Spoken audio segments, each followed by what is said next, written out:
Inutilia truncate, que é cortar o inútil, e o carpe diem, que eu gosto tanto, que é aproveite o dia, colha o dia, é algo que a gente sempre tenta, e até tem uma frase aqui, que se fosse para resumir qual que é a mensagem mais inteligente das liras todas do Tomás Antônio Gonzaga, eu diria para você: imagine uma literatura que inspirava leitores e leitoras a buscar o equilíbrio e a tranquilidade longe da cidade, no campo, curtindo todas as suas belezas, os seus animais.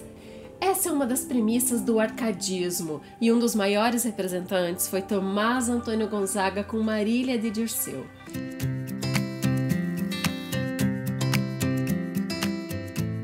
Mas essa obra vai muito além da descrição do amor, de um idílio super apaixonado de um homem por uma moça. A Maria Doroteia Seixas de Brandão tinha apenas 15 anos quando Tomás Antônio Gonzaga a conheceu, e ele tinha, nessa época, 38. E ele, na condição de pastor, torna-se Dirceu para cantar as suas liras para Marília, que então é inspirado em Maria Doroteia, essa moça mineira que nasceu em Vila Rica. O amor deles vai se concretizando, eles ficam enamorados. Nas liras ele canta várias coisas em relação a estar com ela, né, passando momentos no campo. Entretanto, um fato histórico brasileiro impressionante vai separar esses destinos de uma forma determinante, que é a Inconfidência Mineira. Eu vou explicar para você os fatos que entrelaçam este livro, As Liras, de Tomás Antônio Gonzaga, que é dividido em primeira parte, segunda parte e terceira parte. A primeira parte, essencialmente, ele canta o seu amor a Marília, com todas as belezas da natureza, que ele vai ao fundo do oceano, ao mais alto do céu, para tentar descrever o quanto ele a ama e quanto ela é bela. A segunda parte é marcada pela sensação de desesperança, de opressão que imprime na sua escrita criativa, já que ele é preso, condenado e degradado para a África, na ilha de Moçambique. E a terceira parte é quando ele chega então nesse degredo e ele vai cantando então essa desesperança, esse afastamento, e até que faz uma despedida para dar esse então tchau a Marília. E ali também a gente tem uma canção, tem 14 sonetos e tem uma ode que fecha a história, mas tudo isso vai bebendo na fonte do que era o território colonial brasileiro a essa época. Tudo começa com um menino que é filho de um magistrado brasileiro e de uma mãe portuguesa. Portanto, Tomás Antônio Gonzaga é um autor luso-brasileiro.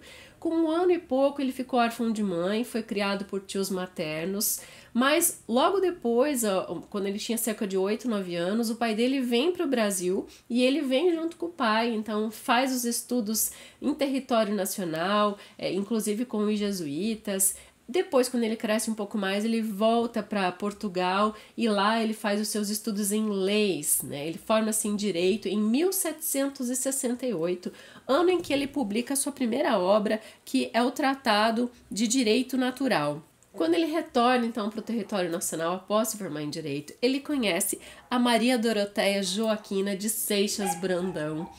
Em 1787 ocorre o noivado de Gonzaga com Maria Doroteia. E em 1792 começam a sair as liras. Mas entre o noivado, a perspectiva de casamento, às vésperas do altar, em 23 de maio de 1789, 2 anos após o noivado deles, e bem próximo à data do casamento, que seria no final daquele mês, ele é delatado, portanto é preso, enviado para a Ilha das Cobras, no Rio de Janeiro, e lá ele começa então a escrever essa segunda parte das liras, que a gente tem toda essa sensação, né, de opressão, de desesperança, quando ele então se afasta da mulher amada. Mas por que ele foi delatado? Então eu vou contar para você o fato histórico da Inconfidência Mineira, que em 21 de abril a gente tem o marco da Inconfidência Mineira com a morte de Tiradentes, o Joaquim José da Silva Xavier, que foi preso, morto, esquartejado e exposto em Vila Rica para que todos vissem o que ocorreu, né? Que ele era uma das pessoas que se virou contra o governo, que até então era uma capitania. O Brasil era dividido em capitanias nesse momento, de Brasil colônia, e existia um governador em cada capitania. A de Minas Gerais estava muito descontente em função da alta exploração do território mineiro. Ali a gente tinha as extrações de diamantes e de ouro nas minas. E, portanto, um grupo de intelectuais, profissionais liberais, como engenheiros, médicos, o próprio Tiradentes, né, como a gente conheceu, escritores, membros da Igreja Católica, se reuniram para formar um movimento secreto para solicitar a concretização desse movimento separatista, ou seja, separar Minas Gerais da coroa portuguesa. Eles pagavam o quinto, que é um imposto de 20% sobre as extrações, e havia também a derrama.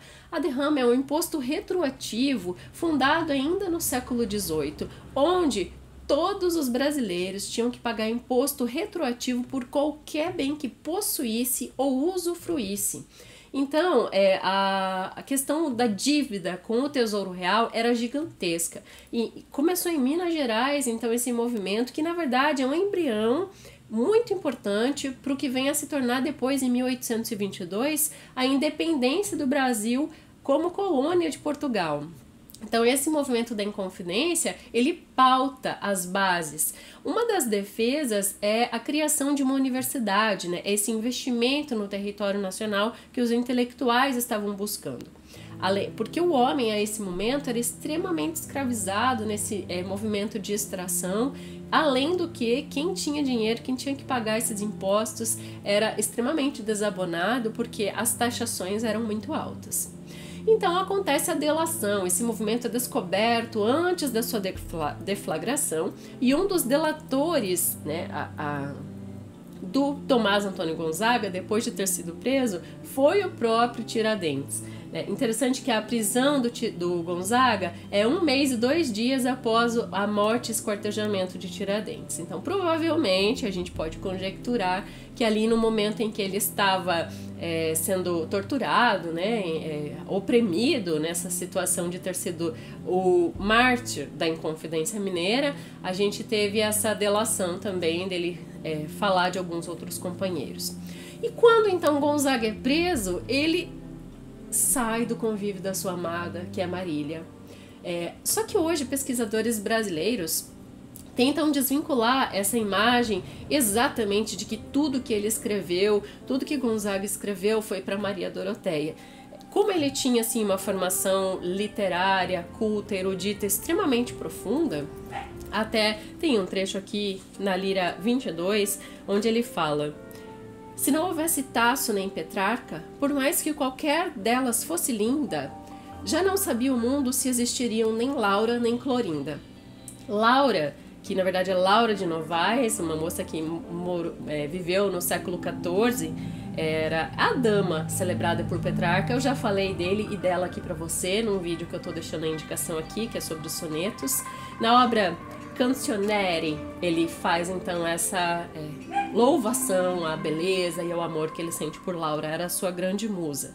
E o Torquato Tasso tinha como grande musa a Clorinda, né? Então é a heroína de Tasso em Jerusalém Libertada, que ela inclusive era amada de Tancredo, né? Então aqui a gente tem um triângulo amoroso, mas ele diz que a importância também da beleza, desse amor por uma mulher, é que ele seja cantado em versos. E é o que ele faz para Marília. Então a gente vai entender a Marília também como uma necessidade literária de construção poética de um eu lírico extremamente apaixonado, e é um amor que marca, né, que entra para a história da literatura brasileira, porque apesar de, na história real desses dois personagens, eles terem sido apartados, é um amor de alma que está aqui eternizado nesse livro, que está sendo exigido cada vez mais dos estudantes brasileiros, inclusive no vestibular da FUVEST de 2025.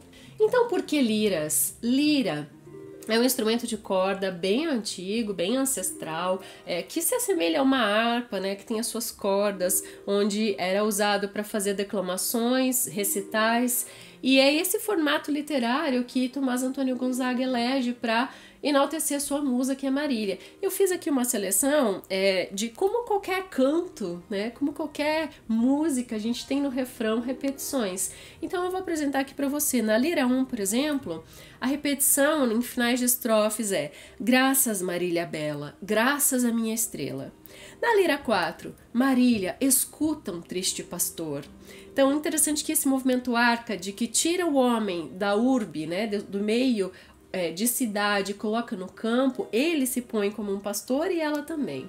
Enquanto ela é filha de um fazendeiro, já na verdade é um ambiente em que ela estava acostumado, né, Vila Rica ali, que vem a ser Ouro Preto hoje em Minas Gerais, mas ele era um magistrado, um juiz, desembargador, e ele se coloca nessa posição de pastor para fazer, como os neoclassicistas, né, se propunham a trazer essa leveza para o leitor, a dizer para o leitor: colha o dia, carpe diem, né, aproveite o momento, foque-se simplesmente na essência.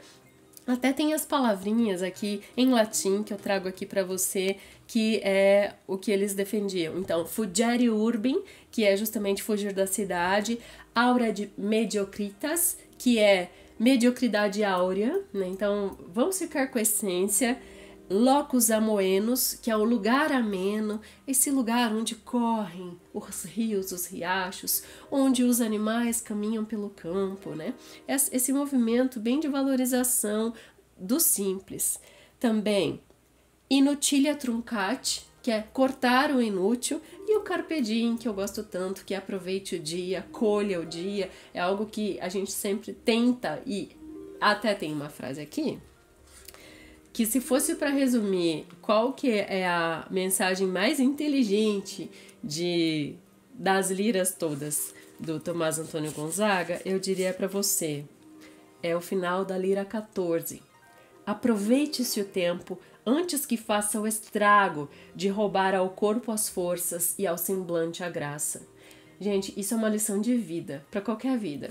Mas voltando aqui aos refrões, então, que ele canta nas suas liras, que eu faço a seleção aqui, isso é tudo na primeira parte, tá? Lira 5. São esses os sítios? São esses, mas eu o mesmo não sou. Marília, tu chamas, espera que eu vou. Lira 7. Voa sobre os astros, voa, traze-me as tintas do céu.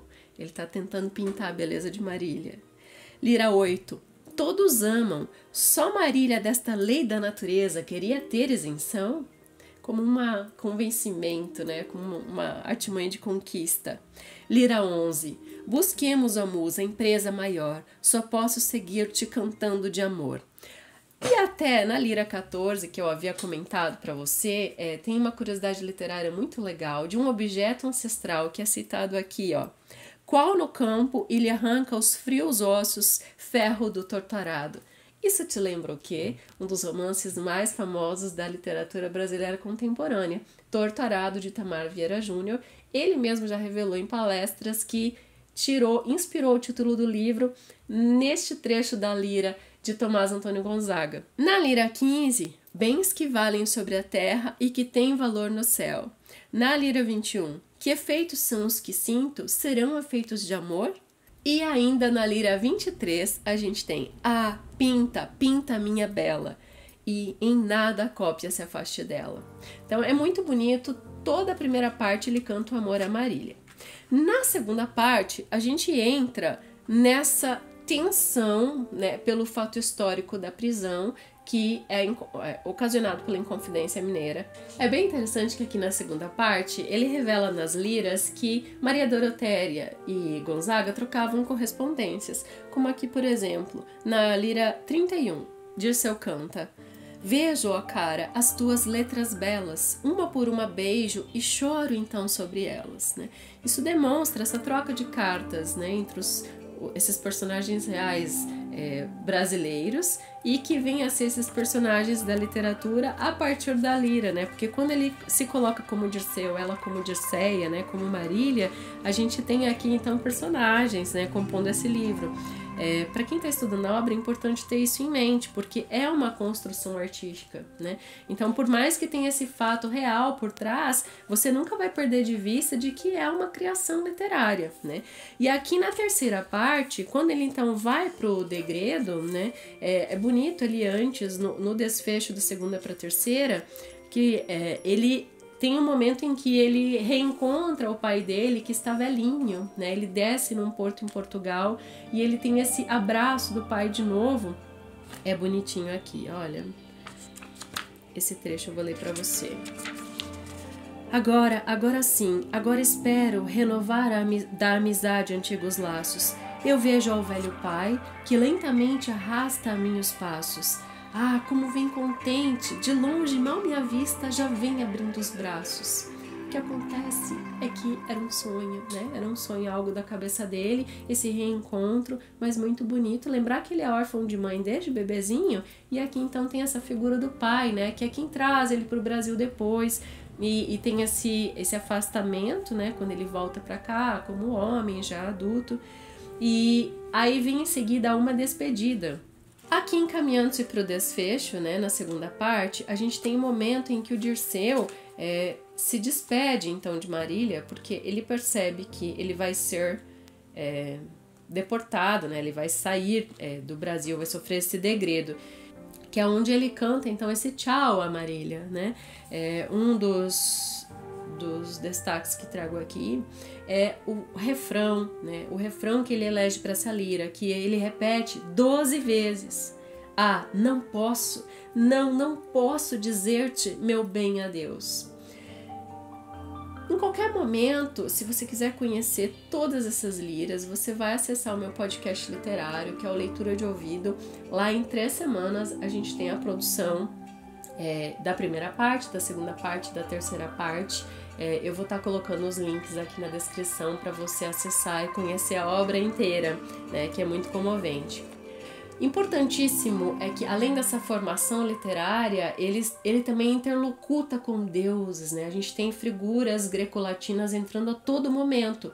Jove, a Fortuna, Temis, que é a deusa da justiça, mas essencialmente Cupido, que é o deus do amor, aparece interlocutando com o Dirceu em muitos momentos nas liras. Então isso traz uma elevação de retórica muito grande, né? E os maiores amores da história da humanidade são cantados aqui na terceira parte, quando ele visita o castelo de Cupido e o Cupido vai mostrando a ele, né, todas as possibilidades de amor que aconteceram até que ele chega na figura de Marília. Então, na visão de Dirceu, tudo isso é culpa de Cupido, porque foi ele que lançou a flecha e fez com que os dois se apaixonassem e se amassem tanto. Aí agora você me pergunta, e o que aconteceu então, já que às vésperas do altar, Gonzaga e Maria Doroteia têm que se separar um do outro, e é uma separação irrevogável, né? Então a menina tinha 15 anos, ele tinha 38 quando se conheceram. 1792, o ano em que ele vai para a ilha de Moçambique, que lembrando que ele fica 3 anos meio que vegetando na Ilha das Cobras, no Rio de Janeiro, demoram pra caramba para fazer os interrogatórios, né? Ele realmente fica num limbo quando ele é jogado na prisão. Mas vamos dizer que ele teve ainda um destino muito melhor do que Tiradentes, que foi morto, esquartejado, exposto, né? Então ele pôde viver até a velhice, e ele é enviado para a Ilha das Cobras, e é lá, em 1792, que começa a sair as liras, né? Então a primeira parte de Marília de Dirceu sai em 1792, né? Então 3 anos após a prisão dele. A segunda parte vem então a sair 7 anos depois, em 1799. E 1 ano depois, em 1800, a gente tem o livro inteiro. Primeira parte, segunda parte, terceira parte. É claro que eu tenho que te falar que também alguns pesquisadores duvidam da autoria integral da terceira parte, como sendo de Dirceu. Mas lendo aqui, inclusive, a gente tem todos esses sonetos, você vai perceber que existe um deslocamento de tempo e de fato comprovado pela própria grafia das palavras. Enquanto a primeira e a segunda parte trabalha com oiro, tesouro, a gente tem aqui ouro e tesouro, já na terceira parte, então. Mas alguns dos sonetos a gente percebe que eles foram feitos No meio ali, ou até antes dele conhecer Marília, porque ele cita outras mulheres, né, outros amores, ou tem ali um soneto bem importante que é do momento em que ele já era noivo de Marília, ele é designado para ir para Bahia, mas ele resolve ficar em Minas, em Vila Rica, só para ficar perto da sua amada, né? Então ele faz esse soneto aqui, que é o 13. Obrei quanto o discurso me guiava, ouvi os sábios quando errar temia. Aos bons no gabinete o peito abria, na rua a todos como iguais honrava. Julgando os crimes nunca voto dava mais duro ou pio do que a lei pedia. Mas, podendo salvar o justo, ria, e devendo punir o réu, chorava.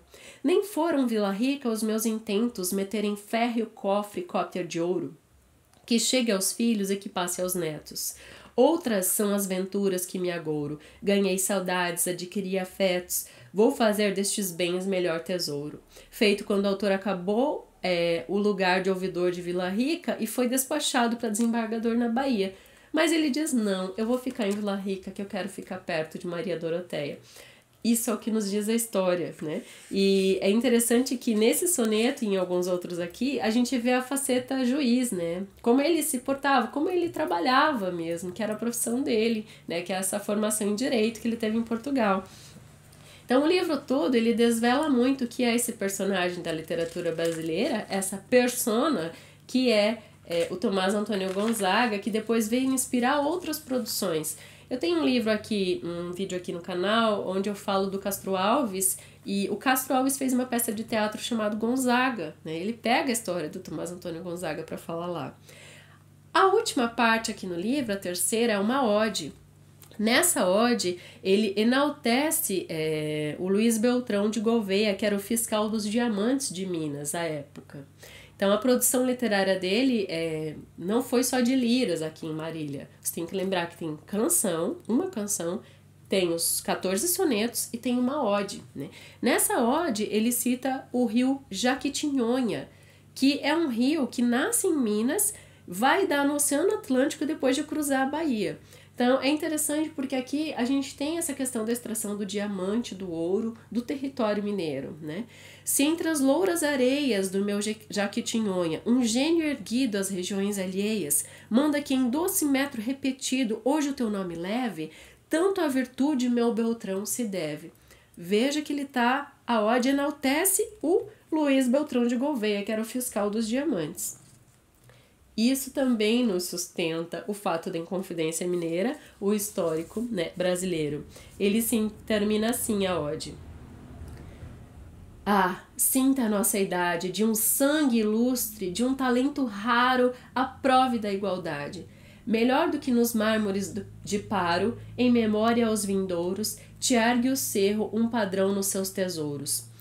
Paro é uma das ilhas Cíclades, que é célebre no passado pela qualidade do mármore. E aqui ele fala que é melhor do que os mármores de Paro, né?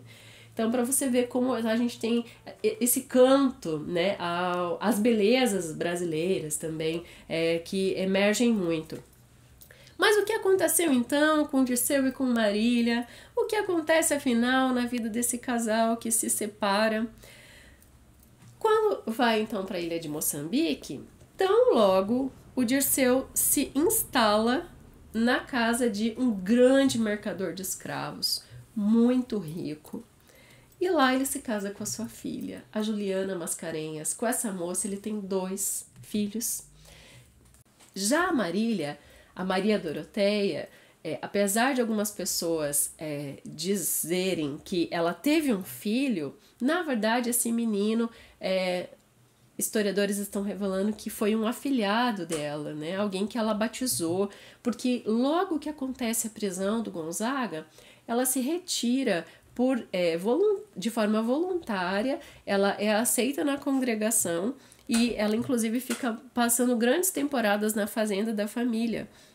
Então aqui diz assim: após o noivado desfeito em razão da prisão e degredo do poeta, desembargador e conjurado Tomás Antônio Gonzaga, enquanto se registram alusões ao fato de ter tido um filho, o médico Anacleto Teixeira de Queiroga, notoriamente considerado como seu afilhado, protegido e herdeiro, outras versões insistem no celibato de Marília. na sua reclusão à casa da freguesia de Antônio Dias, virgem e solitária, né? Então, a Marília é aceita como noviça na Ordem Terceira de São Francisco de Assis. Não é bem a Marília, é a Maria Doroteia, né? A mulher que inspira, né? E ela vai como um exílio voluntário, ela fica então como Virgem Maria, digamos assim, não na versão de Saramago, que eu explico aqui também no canal, mas na versão que vai para a Bíblia, né, dessa Maria Virgem. E aqui a gente tem de novo uma personificação de Maria, que aqui também temos, Maria Doroteia, e ela então fica virgem e solteira, solitária, até o fim da sua vida. E ela morre com 80 anos, ela tem uma vida muito longeva. Também, no leito de morte, tem uma história que ela diz assim: ele foi retirado de mim quando eu tinha 17 anos. Então é um amor de juventude. O que é Marília de Dirceu? É tudo isso e muito mais, né? E aqui revelando para você, e espero que assim essa profundidade de compreensão da história brasileira, do arcadismo, desse fazer literário aqui em território nacional, mas com toda essa questão do ranço colonial que permeia, né, essa luta pela liberdade, pela separação das amarras de cobrança de impostos, tudo isso passa por Marília de Dirceu, ao mesmo tempo em que você escuta então essa lira tocando, essas cordas ressoando. A morte de Maria Doroteia foi em 1853, após viver então 8 décadas de vida. E a Academia Brasileira de Letras diz que os descendentes da Juliana Mascarenhas, que foi a esposa do Tomás Antônio Gonzaga, os filhos Ana Mascarenhas Gonzaga e Alexandre Mascarenhas Gonzaga, né, os filhos que o casal teve, os descendentes então desses filhos, dos filhos, ainda residem em lugares remotos da colônia portuguesa. Para você ter uma ideia da formação poética dos Árcades, né? Outros nomes, Cláudio Manuel da Costa, que aqui no livro ele trata, era um grande amigo do Gonzaga e ele chama de Glouceste ou Alceste. Toda vez que você lê uma lira e vê esse nome aparecendo, Glouceste ou Alceste, ele está se referindo ao Cláudio Manuel da Costa, amigo do peito que em junho, no início do mês, entre 2 e 3 de junho, 10 dias após a prisão do Gonzaga, não consegue aguentar a pressão e ele acaba se suicidando. Só que o Gonzaga, quando vai para a prisão, ele não sabe disso. E ele, nas liras da segunda parte, em vários momentos, interlocuta, né? Ele vocaciona o Cláudio, né, que é o Glouceste. Ele não tem, então, a informação de que seu amigo não está mais sob os campos, né, sob a face da terra. Outros autores, o Alvarenga Peixoto, Santa Rita Durão e Basílio da Gama, com o Uruguai. Então, todos esses são poetas árcades. O Uruguai também é uma obra bem fundamental que tem sido aparecido, né, em listas de vestibulares para os estudantes, então, dizerem por que é importante essa obra, de que se trata, né? Então, para você ter uma ideia do quão eles tinham uma formação assim, literária profunda, eu listei aqui, encontrei num pesquisador brasileiro, que é o Chauvin, ele fala, por exemplo, a arte poética de Cândido Lusitano, a arte retórica de Aristóteles, a arte da poesia de Horácio, o Tratado do Sublime de Dionísio Longino, a arte do engenho de Balthazar Gracian, a gente tem a poética de Inácio de Lausanne, discursos sobre a arte poética de Torquato Tasso, que eu já falei dele aqui. Tudo isso eram autores assim bem precedentes de séculos anteriores que os arcadistas liam, estudavam. Por isso que tem essa nova corrente falando que não necessariamente era só liras para cantar amor, mas era liras para mostrar a profundidade, o quão eles poderiam trabalhar a língua portuguesa e pensar que isso tudo era feito em território nacional na época da colônia, né, do Brasil colônia.